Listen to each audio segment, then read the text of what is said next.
Vamos a orar. Dios, te damos gracias esta mañana por la oportunidad que tenemos de reunirnos con libertad, tener una Biblia en la mano, pues poder ver y escuchar lo que tu palabra dice el día de hoy en este lugar. Queremos, Señor, que también abras nuestro corazón, nuestros ojos espirituales para ver lo que tienes para educarnos, para prepararnos, para capacitarnos en la tarea que tú nos has dado, llevar el Evangelio a todas las naciones.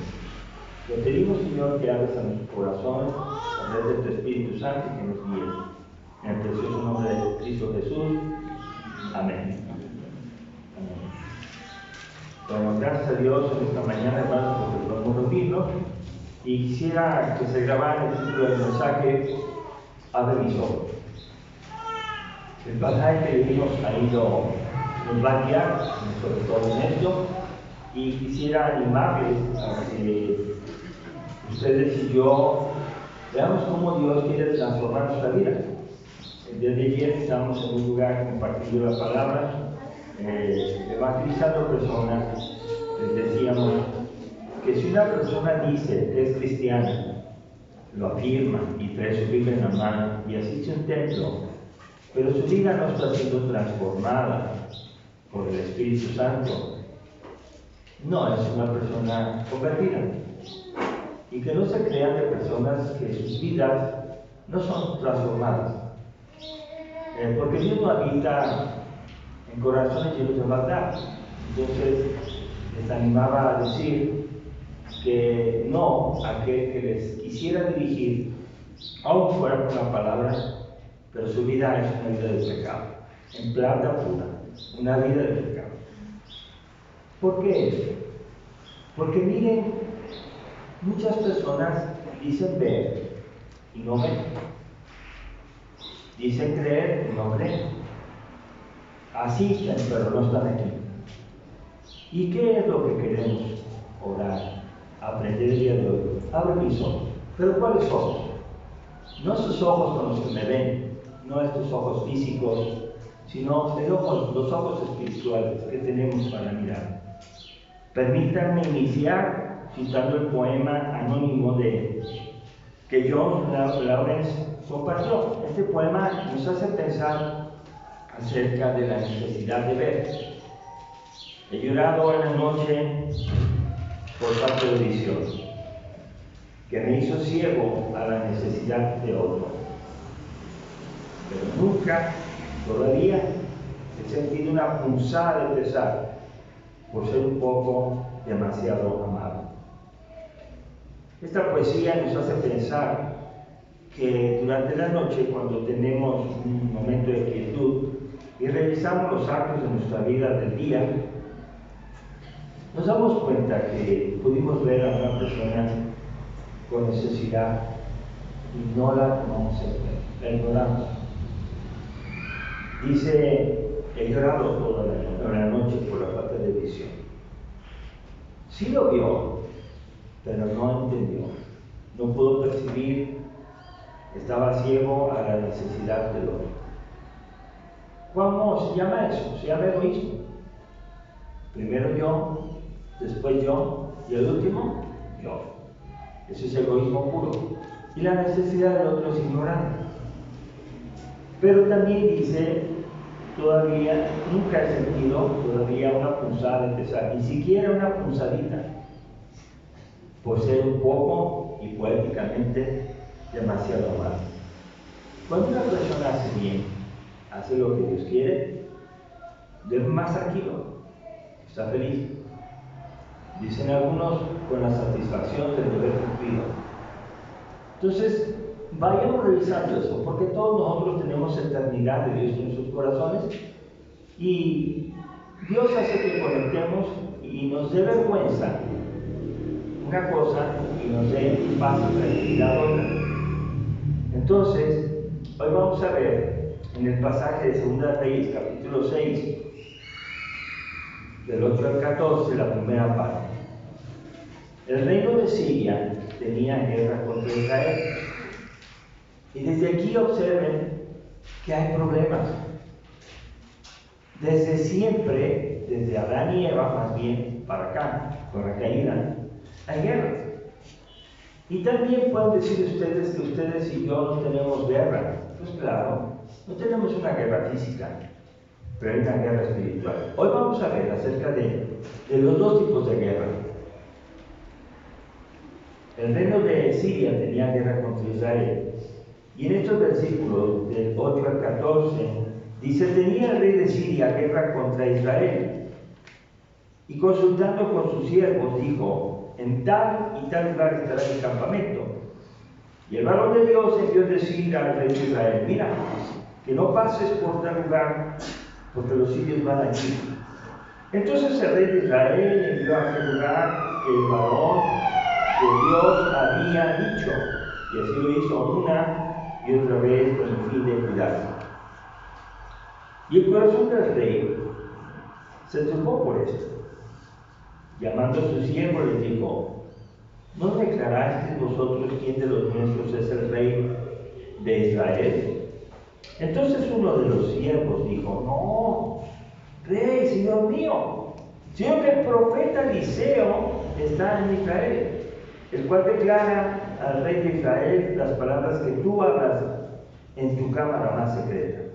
Y él dijo: y mirad dónde está, para que yo envíe a prenderlo. Y le fue dicho: he aquí que él está en total. Entonces envió el rey allá, gente de a caballo, carros, y un gran ejército, de los cuales vinieron de noche y sitiaron la ciudad. Bueno, yo puedo ver aquí dos partes importantes. Una, el poder humano. El poder humano, ¿qué es lo que ven estos ojos, verdad? Poder humano, hay un gran rey, hay un gran ejército y hay una gran estrategia. Este gran rey de Siria tenía el deseo de acabar con el pueblo o de hacerlos sus esclavos. Y ante el poder humano, ante los hechos visibles, probablemente las personas tomemos decisiones, ¿verdad? Tomemos decisiones. Oh, la cosa está muy difícil. No, voy a perder. Bueno, vamos a ver aquí esa parte del poder humano y la otra parte es el poder de Dios. Cuando hablamos del poder de Dios, vemos un profeta fiel. ¿Cómo se llama el profeta fiel? Se llama Eliseo.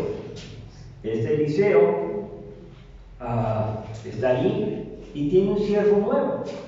Puse entre paréntesis para que tengamos atención y cuidado que Giesi era el ayudante, el siervo del profeta antes, Eliseo. No sé si ustedes recuerdan por qué Giesi dejó de ser el siervo del profeta. Les voy a recordar, cuando Naamán es curado de la lepra, que no creía, Naamán, en general, Sirio quería entregarle un beneficio, un agradecimiento al profeta Eliseo. Pero yo Giesi, y fíjense bien, por favor, el dinerito, el interés, el billetito, la comodidad, el confort, la ganancia. Dijo Giesi: ¿cómo vas a dejar ir ese dinero? Esas ganancias no se pierden. Y entonces ahí vemos una lucha interior que tiene Giesi. Y pues se van amando, ¿verdad? Eliseo no recibe el beneficio, no lo acepta porque Dios lo hizo. Pero Giesi se va detrás y lo alcanza a Naamán y le dice: ¿Qué tienes conmigo? Y entonces Giesi recibe el dinero y se hace rico y se regresa. Miren que Dios todo lo ve. Y el profeta le pregunta: oye Giesi, ¿dónde andabas? Y le dice: pues andaba por ahí. Híjole, no aprobó Eliseo eso. ¿Y saben qué pasó? Se llenó de lepra y fue destituido de ser el siervo del profeta Eliseo. Aguas con los que les gusta el dinero, o que les gusta la belleza, o que les gusta la comodidad, o que les gusta la trampa. Dios ve todo. Entonces, tenía un nuevo siervo. Ese nuevo siervo no dice su nombre. Pero entonces Giezi había sido despedido por su avaricia y su mentira. Y también vemos ahí que Joram era otro integrante de esta historia, el rey de Israel. Entonces había la guerra, sigue contra Israel. En los versos 15 al 18, dice el profeta Eliseo oró a Dios. Miren qué importante que Eliseo es un siervo de Dios. Eliseo es el que sirve a Dios. Y cuando Dios habla a su iglesia, nos dice que todos somos reyes y sacerdotes al servicio de Dios, para que anunciemos las virtudes de aquel que nos llamó de las tinieblas a su luz admirable. Entonces todos somos servidores de Él, todos. Y el siervo Eliseo, el profeta, oró a Dios. ¿Para qué oró? Dos partes. Para que su siervo nuevo viera lo que no veía con sus ojos. No veía porque solamente estaba viendo las cosas materiales. Quiero leer lo que sigue del 15 al 18. Dice: y se levantó de mañana y salió el que servía al varón de Dios. Y aquí el ejército que tenía sitiada la ciudad, con gente de a caballo y carros. Entonces su criado le dijo: ah, Señor mío, ¿qué haremos? En ese verso 15 vemos el siervo nuevo, sin experiencia, sin haber visto antes los milagros y el poder que podía hacer en Dios. Pues entonces estaba asustado, porque ¿qué veía él? Sus ojos dice que veían a un ejército que tenía sitiada la ciudad, con gente a caballo, tenía sitiada, la tenía rodeada. Estaba el monte lleno, pero no veía, él veía eso solamente a los enemigos. Entonces dice el verso 16 que le dijo Eliseo: no tengas miedo, porque más son los que están con nosotros que los que están con ellos. Entonces aquí vemos la presencia de dos fuerzas, los enemigos que están en contra de Dios y que no quieren que el pueblo de Dios prospere, ni progrese, ni trabaje. Entonces rodearon el monte y estuvieron ahí. Pero Eliseo estaba tranquilo, porque tranquilidad es lo que le da a Dios a una persona que sabe quién es Dios y le conoce. No le agarró miedo a Eliseo, no le agarró nada de temor, aunque vino corriendo el siervo que dijo: nos tienen rodeados. Y hace una pregunta: ah, Señor mío, ¿qué haremos? Se nos van a matar. Entonces contesta Eliseo en el verso 16: no tengas miedo, porque más son los que están con nosotros que los que están con ellos. Nosotros estamos mejor acompañados y protegidos que ellos. 17. Oró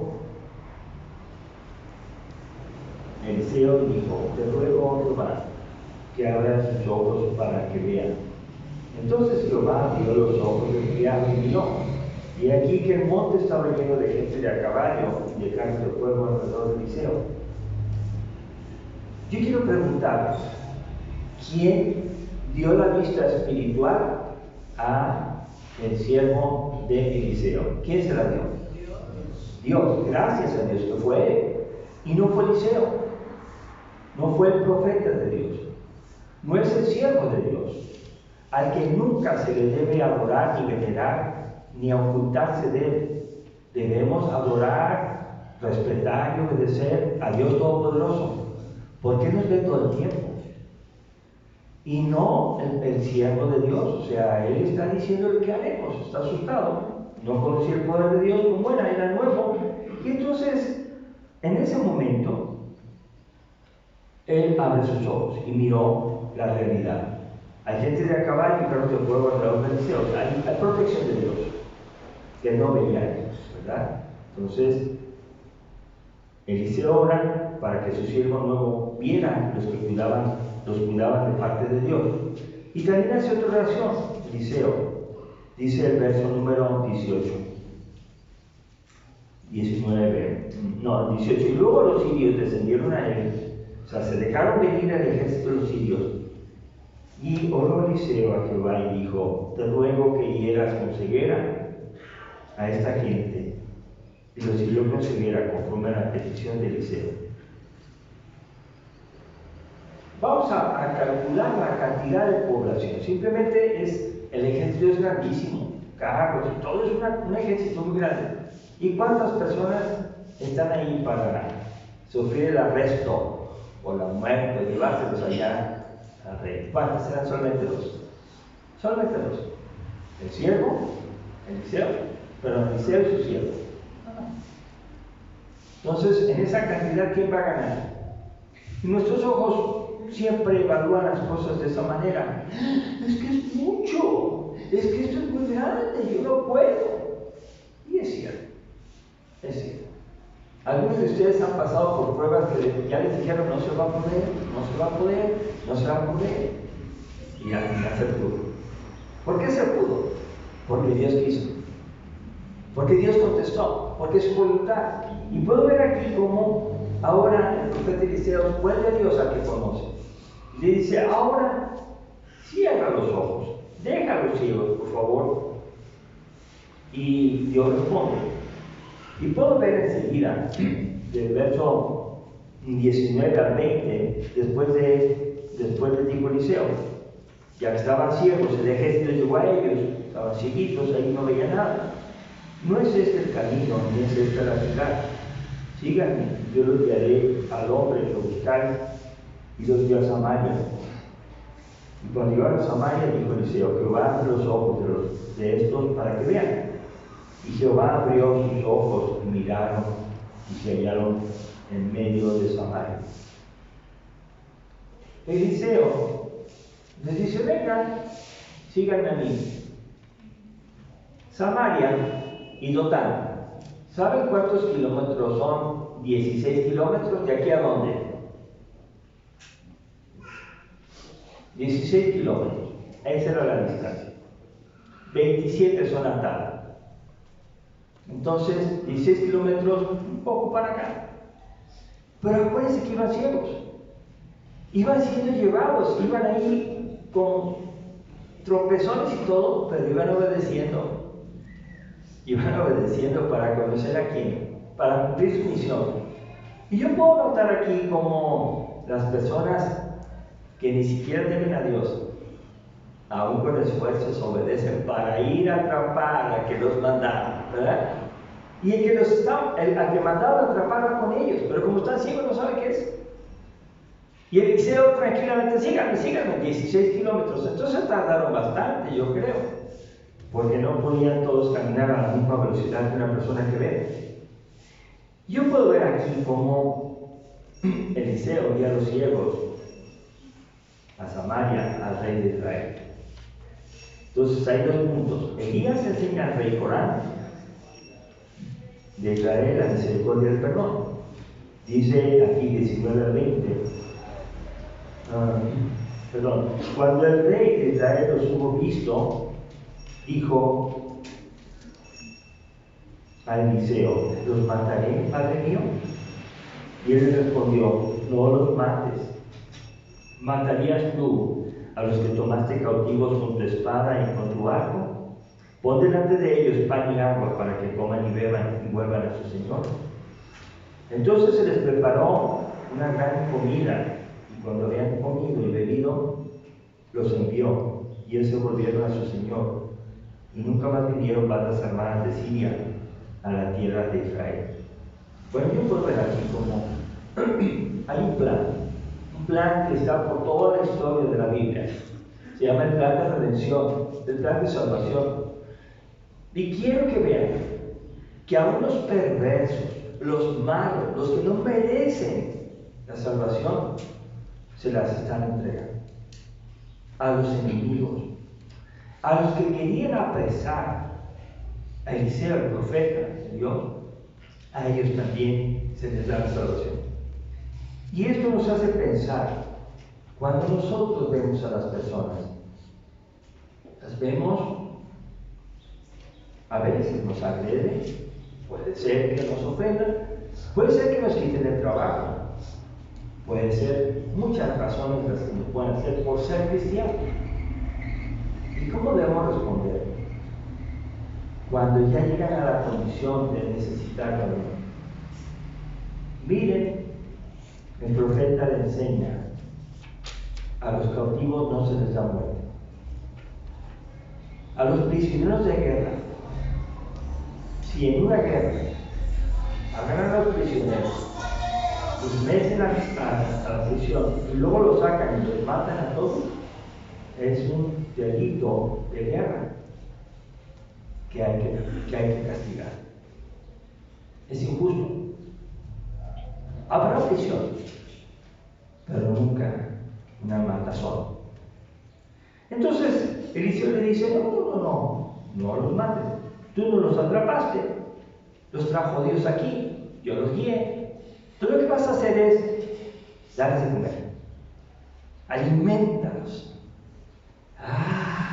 ¿Se acuerdan aquel pasaje de Romanos que dice: si tu enemigo tiene sed, dale agua para beber, porque así amontonarás ascuas de fuego, carbones encendidos que abren su cabeza de vergüenza de que al que iba a hacer un daño le dio el beneficio del agua. Esto es, perdonó. Y esto es una lección para nosotros. Una lección de tener amor por aquellos que no lo merecen, sea quien sea. No importa qué haga en la vida. Todos los seres humanos, todos estamos hechos a la imagen y semejanza de Dios. Pero Dios no es que se parezca en lo físico a nosotros, se parece en lo espiritual. Que podamos nosotros tener amor, justicia, perdón, fe, benignidad, bondad con las personas. Entonces, no te preocupes tanto por tu belleza física, que tanto a veces se expone. Preocúpate por tu belleza espiritual. Pero es necesario que Dios abra tus ojos. Si tú lo único que has hecho es ver las cosas materiales, lo exterior, y te preocupa lo material, solamente háblese de la cosa que sea: trabajo, estudios, belleza, vestido, dinero, vacaciones, relaciones, fama, prestigio, comodidad. Si tú solamente buscas eso, la oración es: abre mis ojos. Si alguien piensa ser un evangelista solitario, que abra sus ojos, para que pueda ver en la Biblia que los evangelistas salieron en coordinación con la congregación que los enviaba. Y Pablo es uno de ellos. Y forma equipo de misioneros. Si alguien quiere ser pastor, no es para pastorearse él mismo y beneficiarse de la iglesia. Es para beneficiar a los que están a su cuidado. Abre mis ojos, es el mensaje. Si tú tienes un trabajo, no es para que lo explotes para tu propio beneficio, sino para que en tu trabajo tú seas el misionero enviado por Dios. Abre mis ojos, oh Dios. Nosotros tenemos ojos naturales. Yo puedo ver en estas conclusiones de 2 Reyes 6, 19 al 20, que Elías enseña al rey Joram de Israel la misericordia y el perdón. ¿A quién se le enseña? Pues al rey y también a su siervo, que no sabe nada. Entonces, una persona que se acerca a Dios tiene muchas cosas que aprender, y aprender a vivir como se debe vivir. Por eso voy a llamar la atención a esto. Una persona que cree en Dios y porque viene al templo se alimenta solamente con los mensajes, está comprobado que de aquí a mañana y mucho más al próximo domingo se les pregunta de qué se trató el mensaje y cuál fue el pasaje, lo más seguro es que contesten: estuvo muy bueno, me gustó mucho. ¿Y cuál fue el pasaje y de qué se trató? Ay, discúlpeme, pero no lo recuerdo. Se nos olvidan las cosas. Y entonces se requiere un esfuerzo de estudio bíblico serio para comprender las Escrituras y para aprender a hacer las cosas que se deben hacer en la vida ante las tentaciones y presiones del mundo que está ahorita aventando y aventando. Usa esto, consume esto, dedícate a esto, profesionalízate en esto, viaja a tal lado, está necesitando aquello, y están pidiendo. Y hay personas que siguen ascendiendo de puesto y ascendiendo de puesto, y cada día tienen menos tiempo para su familia, y cada día tienen menos tiempo para Dios.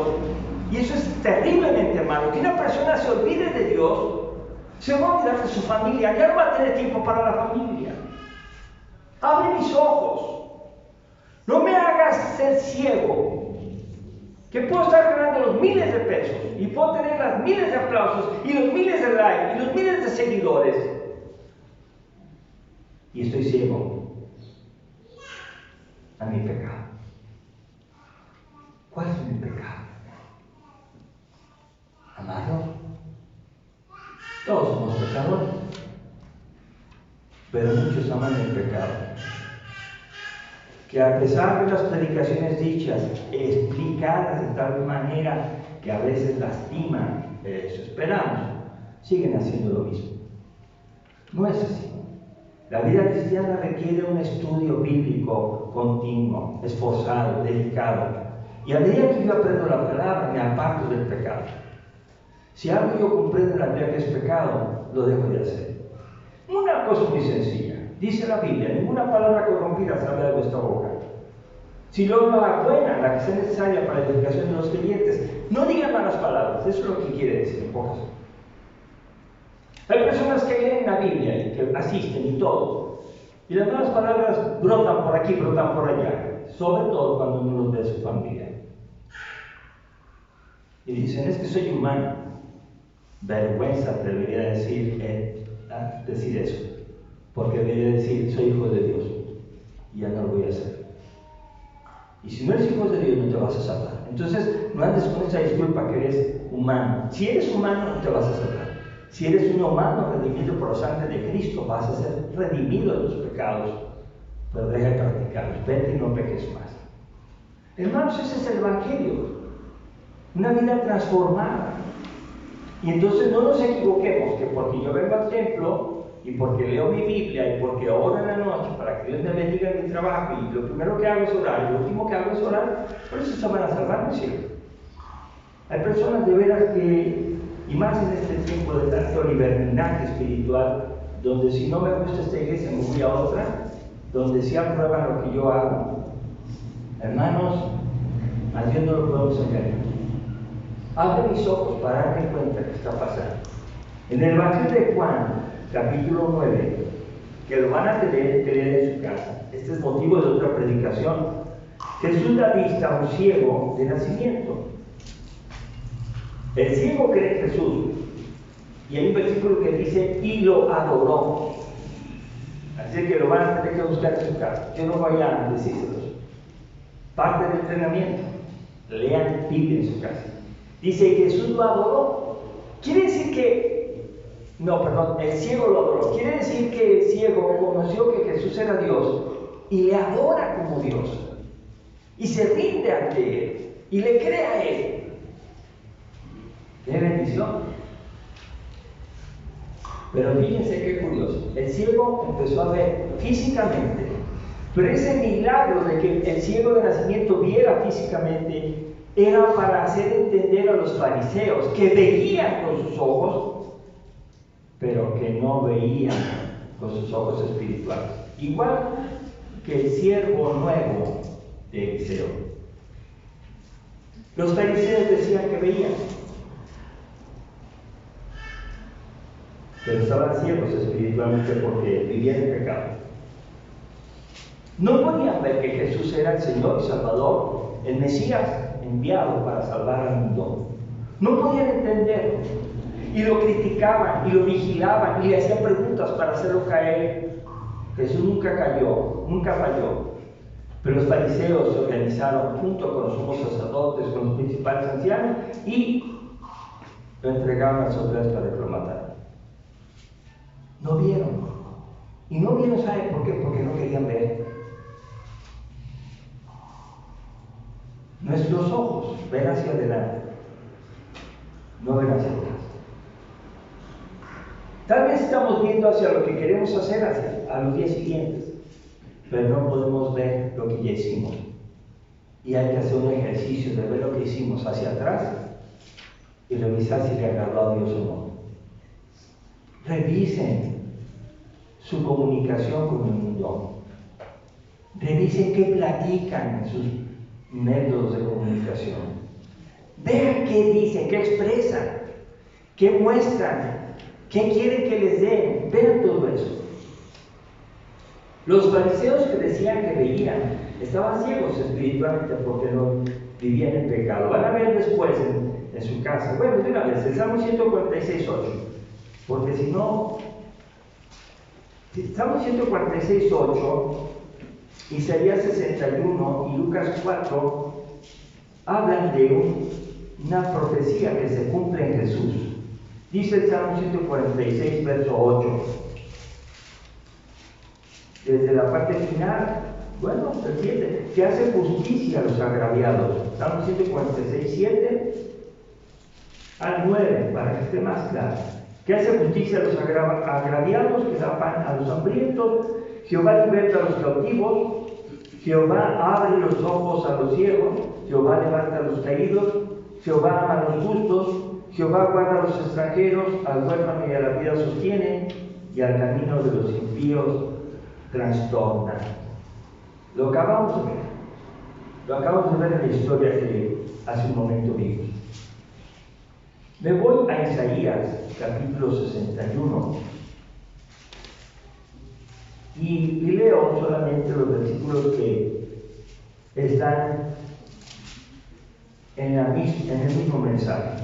El Espíritu de Jehová, el Señor, está sobre mí, porque me ungió Jehová, me ha enviado a predicar buenas nuevas a los abatidos, a vendar a los quebrantados de corazón, a publicar libertad a los cautivos, a los presos al retiro de la cárcel, a proclamar el año de la buena voluntad de Jehová, el día de la venganza de Dios nuestro, a consolar a todos los enlutados y a ordenar que a los afligidos de Sion se les dé gloria en lugar de ceniza, óleo de gozo en lugar de luto, manto de alegría en lugar de espíritu angustiado, y serán llamados árboles de justicia, plantío de Jehová para la gloria suya. Dios quiere resolver la vida de nosotros, pero a su modo, la nuestro. Y entonces Lucas capítulo 4, Jesús dice, es Jesús el que está hablando, y en Lucas capítulo 4 dice así.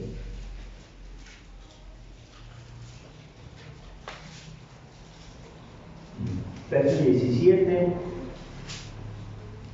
al 20 dice: y se le dio el libro del profeta Isaías, y habiendo abierto el libro, halló lugar donde estaba escrito: el Espíritu del Señor está sobre mí, por cuanto me ha ungido para dar buenas nuevas a los pobres, me ha enviado a sanar a los quebrantados de corazón, a pregonar libertad a los cautivos y vista a los ciegos, a poner en libertad a los oprimidos, a predicar el año agradable del Señor.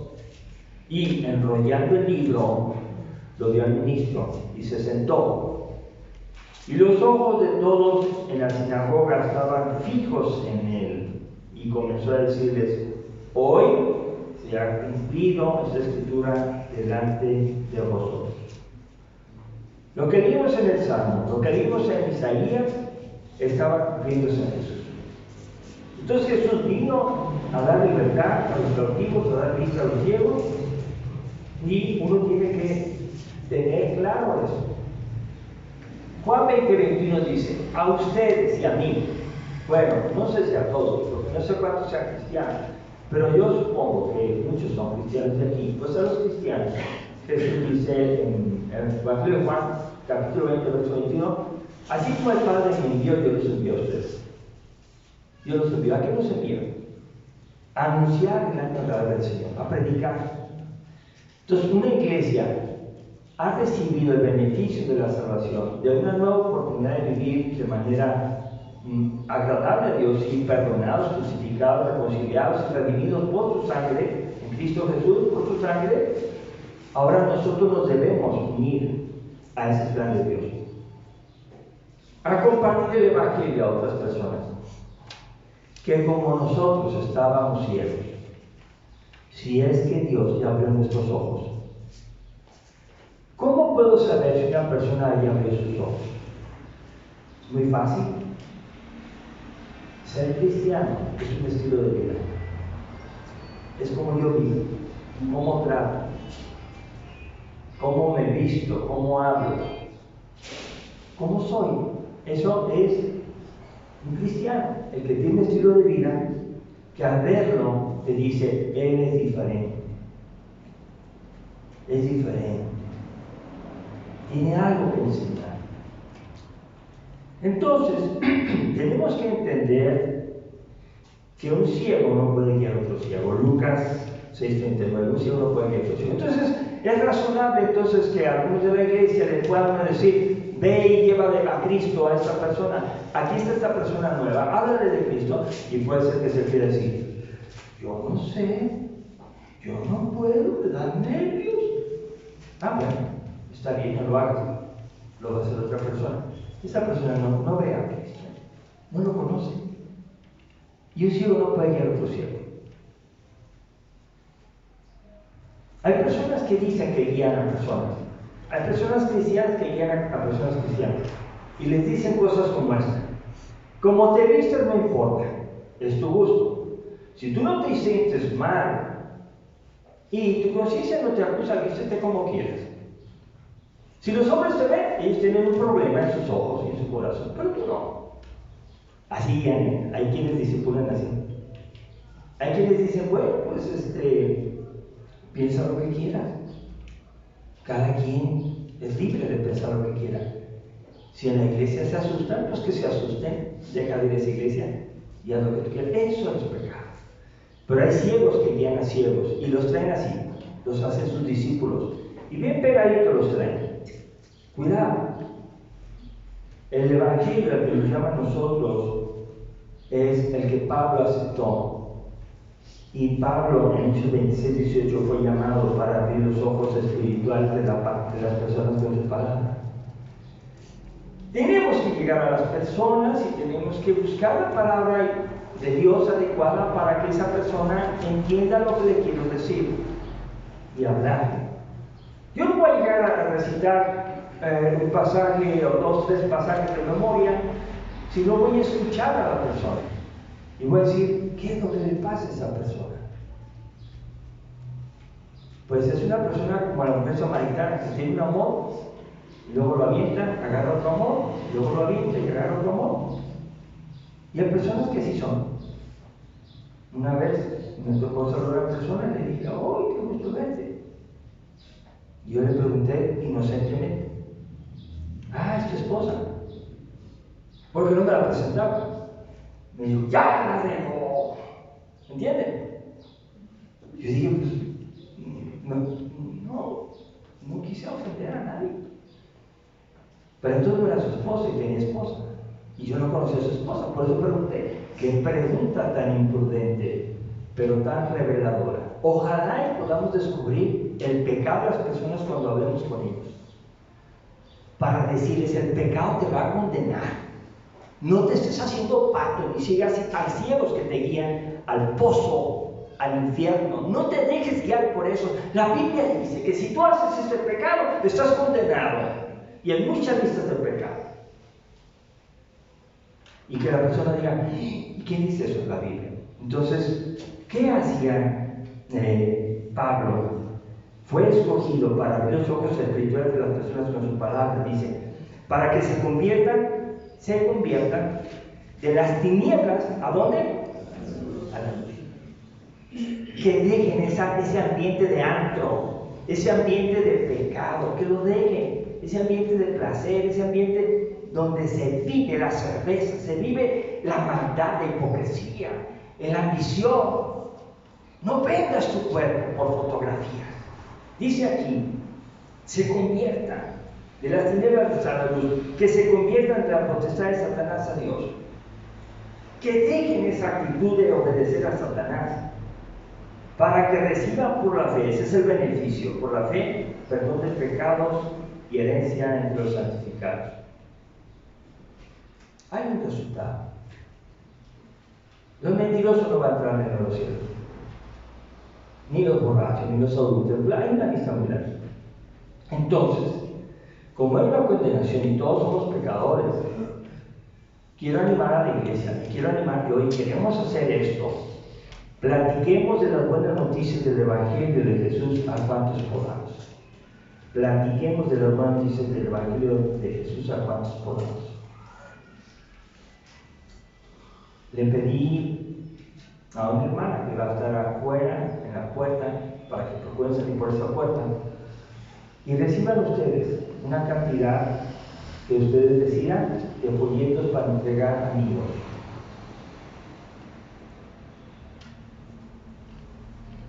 Para que hagamos lo que hizo Eliseo: orar para que se cierren sus ojos, orar para que se abran sus ojos, y cuando vean a Cristo, darles de comer bastante bien, bendecirlos y decirles: adelante, sigan a Cristo. Los enemigos, dice ese versículo final, que nunca más volvió a ver como asaltos armados. Bueno, quiere decir que hasta nos conviene. La persona que se entrega a Cristo ya no es nuestra enemiga. Es una persona que nos va a reconocer, nos va a saludar y va a decir: adiós, me da gusto el mensaje que me dio. Pero oremos, hermanos, porque los que no se están entregando a Cristo no solamente están muriendo entre ellos, sino están enojados con cualquiera que les diga que está mal su pecado. Voy a invitar a su paz de pie para que Dios abra nuestros ojos. No podemos decir que vemos si vivimos y practicamos el pecado. Padre, en este momento estamos agradecidos, Señor, por tu misericordia, porque es grande, y tú, viéndolos como somos, mostraste tu amor para con nosotros, en que siendo aún pecadores, Cristo murió por nosotros.